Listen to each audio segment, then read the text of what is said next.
Hoje aqui no canal eu quero fazer uma ligação entre um pouco da ciência, da filosofia, de movimentos sociais e de política, fazendo uma costura transversal por esses assuntos. Eu vou usar como base um livro que eu já havia comentado lá no Instagram, A Retórica de Rousseau, do Bento Prado Júnior. E aí vocês vão perceber aonde que eu quero chegar quando eu coloco o Rousseau nessa história, o Jean-Jacques Rousseau. O, o Rousseau é um ser com aquela característica do século XVIII, um século em grandes transformações sociais, em função daquilo que em vídeos anteriores eu citei, que principalmente a partir do século XVII, pensamentos filosóficos que acabaram direcionando muito da pesquisa científica mudaram o mundo radicalmente. Todo aquele movimento iluminista, aqueles cientistas que questionavam muito daquilo que era já um dogma aceito por tantos séculos. Então, essa transição para o século XVIII é que encaminha uma pessoa, por exemplo, que nasce ali em 1712, que é quando o Jean-Jacques Rousseau nasce.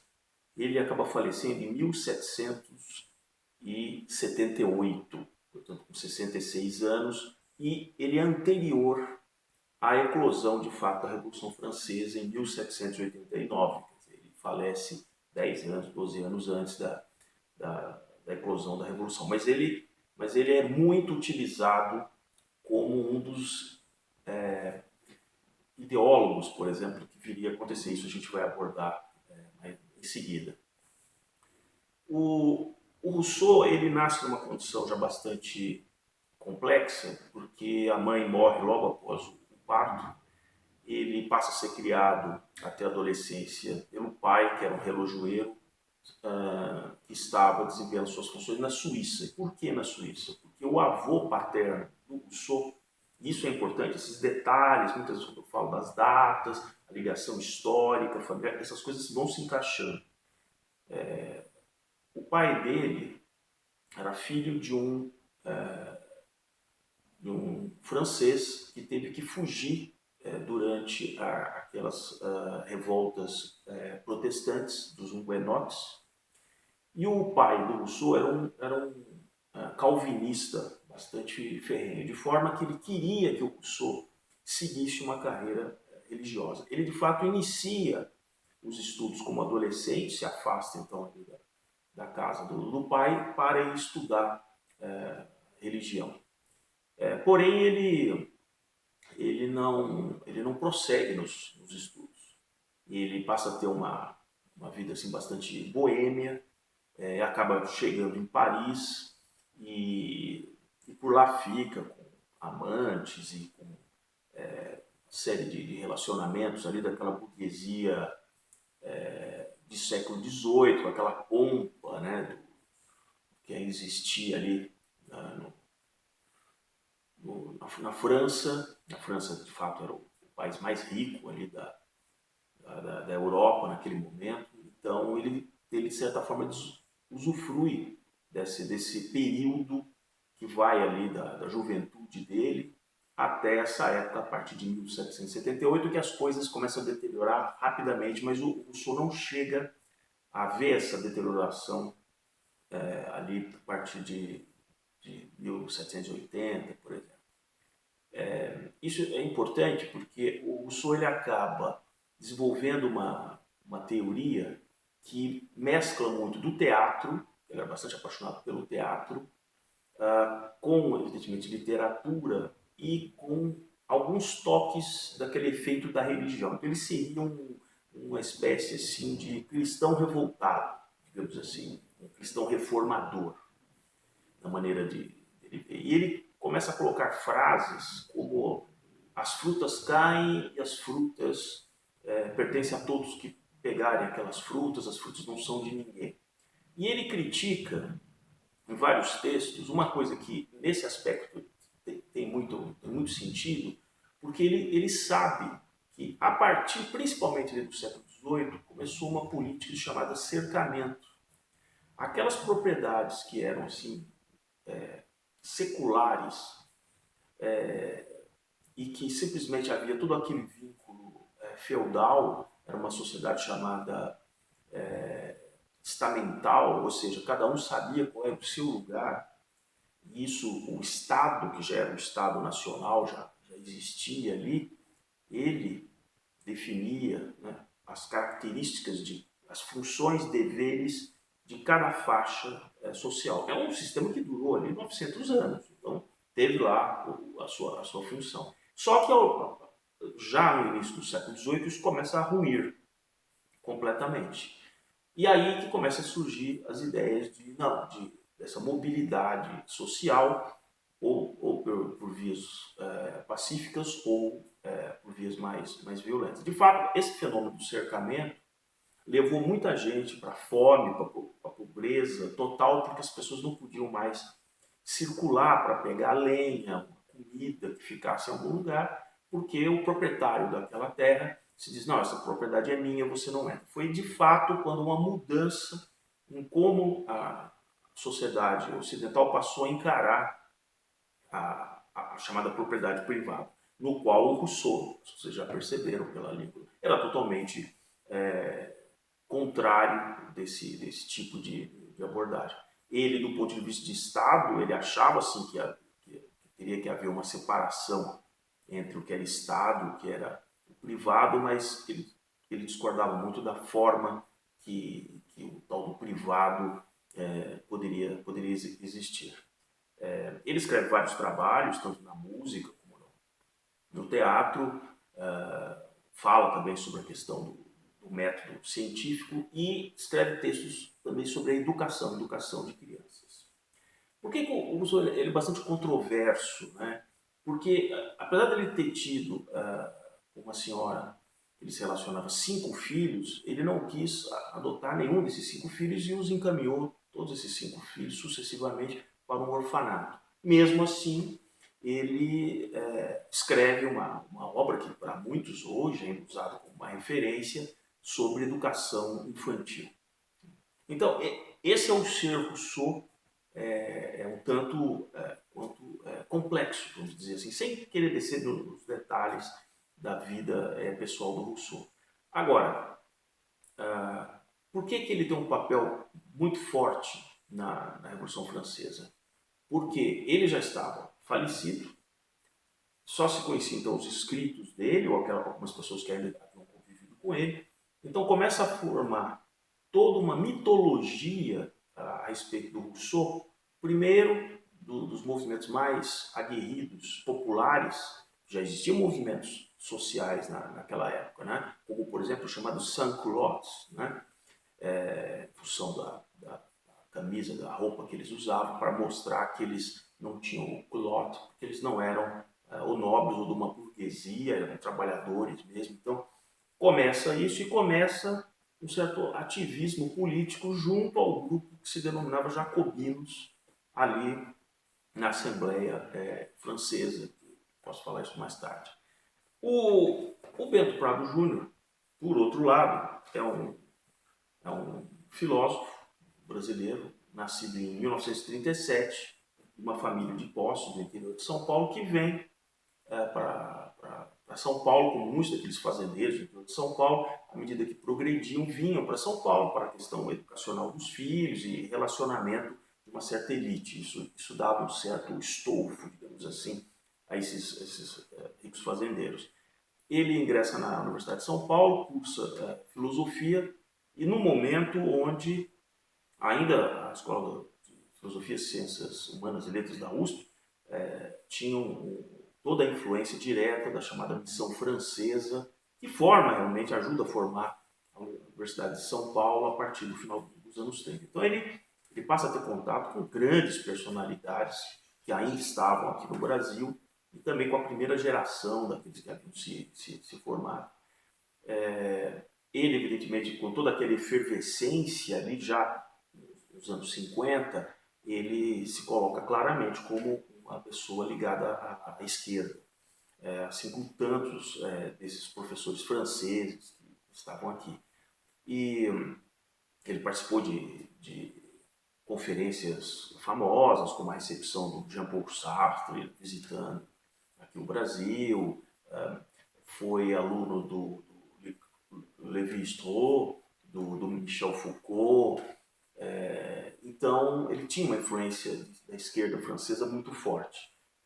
Não é preciso ir muito longe de que, no final dos anos 60, ele acaba, de fato, durante o regime militar, tendo o seu título, né, de professor da universidade cassado e aposentado compulsoriamente. Ele acaba tendo que ir dar aulas na França, onde ele fica uns 5, 6 anos. É nesse período que ele, com o contato que ele tinha com muitos dos franceses, que o incentivou a escrever uma obra sobre o Rousseau, que para eles é um ícone assim, né,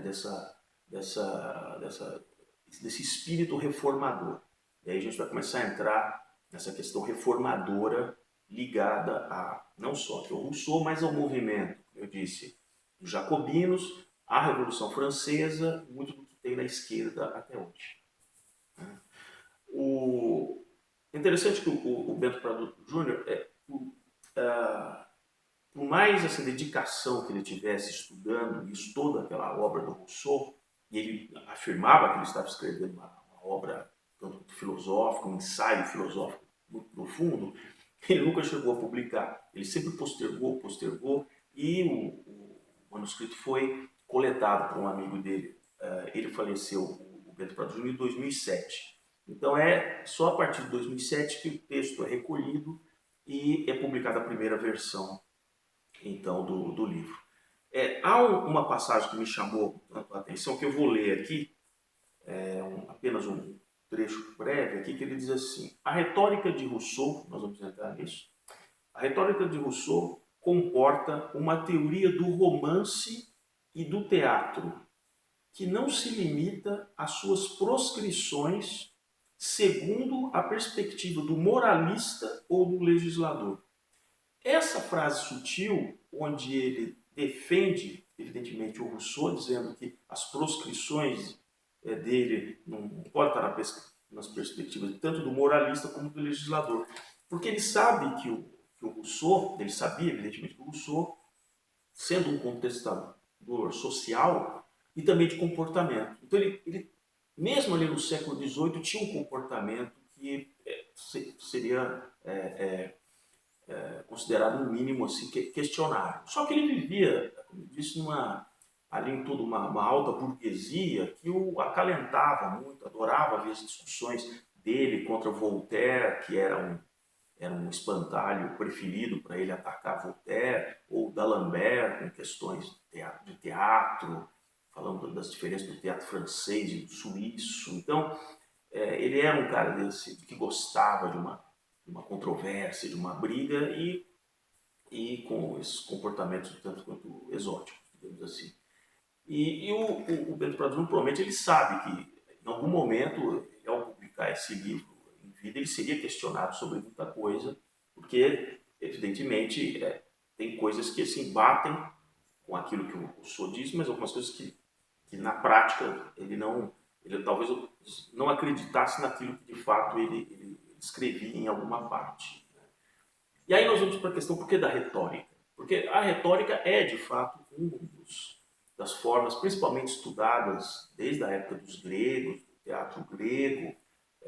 Então a forma de você apresentar uma ideia, você pode usar de uma maneira de retórica. E o Rousseau, muito daquilo que ele escreveu, das ideias, você vê que ele está fazendo uma espécie de teatro ali. Ele está fazendo. Então, até essa obra com relação à educação infantil é um tanto quanto curioso, né? Que ele, sabendo que ele não tinha uma experiência paterna direta, ele idealiza uma forma de educação infantil que, sob um certo aspecto, talvez, isso é uma opinião minha pessoal, ele pudesse estar usando de toda uma série de argumentos retóricos para, no fundo, desmoralizar a maneira que ele via que a educação infantil era feita. Então é uma coisa assim, um misto também ali por trás, mas também uma certa ironia que ele queria passar. Ele mesmo que foi uma pessoa tremendamente rebelde, que também não podia se espelhar na própria experiência pessoal.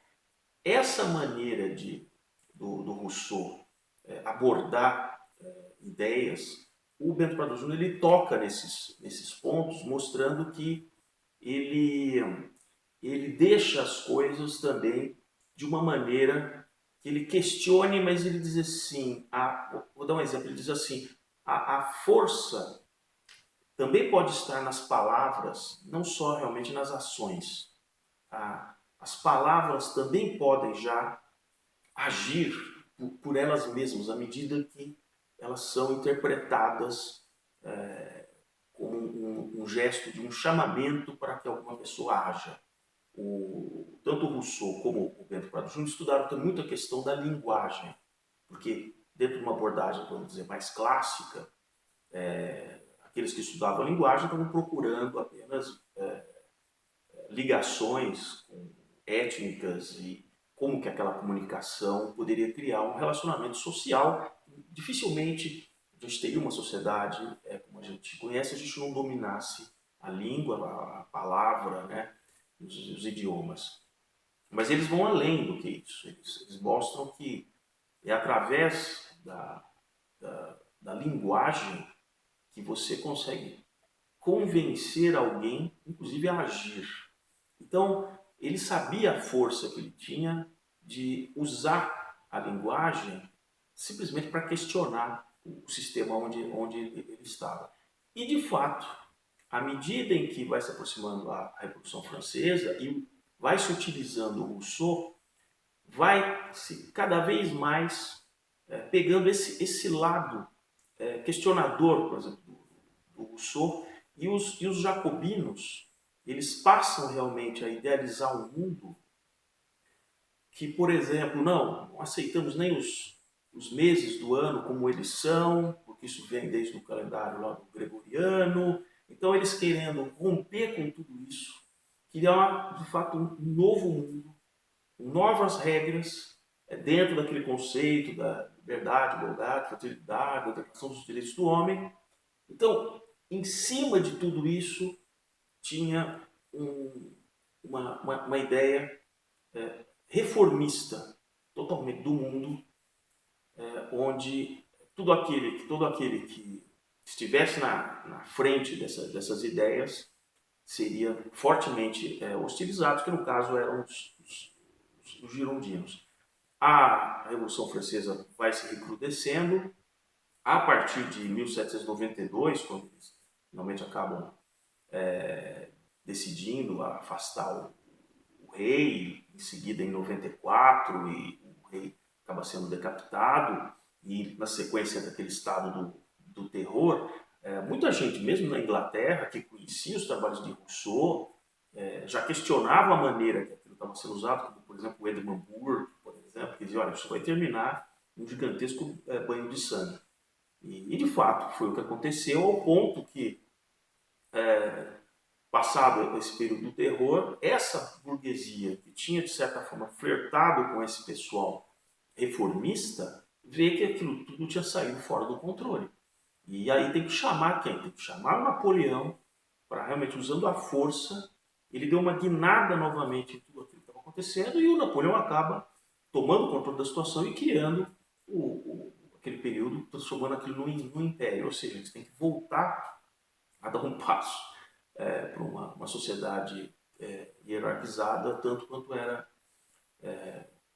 tinha sido antes da Revolução Francesa. Apesar que as grandes transformações ali já estavam postas, e muito daquilo que a gente vê hoje vem de fato dessa transformação social, nem tudo foi abandonado. Mas essas ideias do Rousseau, à medida que o tempo foi passando, cada vez mais foram influenciando a linha progressista. Hoje mesmo nós observamos, naquele chamado ativismo judiciário, que eu já havia comentado lá no Instagram, muitos dos traços dessa retórica de Rousseau. Por quê? Porque na Constituição tem os artigos, a nossa Constituição tem sido tremendamente emendada, eu já comentei também no passado sobre isso, que o fato de estar sendo tremendamente remendada vai causar que ela simplesmente fique inoperante, ela terá que ser feita outra. E, e esse ativismo judiciário hoje diz assim, não, apesar disso estar escrito dessa forma, a interpretação que nós devemos ter para o país ser melhor, ou para eu julgar isso corretamente, tem que ser assim. Diferentemente, totalmente do que a recém-escolhida para a Suprema Corte Americana, a juíza Barrett, ela textualmente ali na sabatina disse assim, não, eu estou aqui para interpretar a lei como ela está escrita. Não é com a minha vontade, mas isso tem toda uma linha de juristas hoje que questiona. Então, o uso dessa retórica de Rousseau, a forma, por exemplo, o outro que usava muito, o Paulo Freire, né? Eu quero falar sobre isso no futuro, que acima de tudo ele era um reformador. Ele estava ali para passar toda uma ideia de alfabetização, mas o objetivo final dele era muito mais retórico, uma retórica do, do dominado e daquele que domina. Né? Então a retórica não é simplesmente uma coisa que fica para os gregos. Eu acredito que no Brasil, no embate político dos próximos anos, nós teremos muito desse embate de jacobinos e girondinos brasileiros.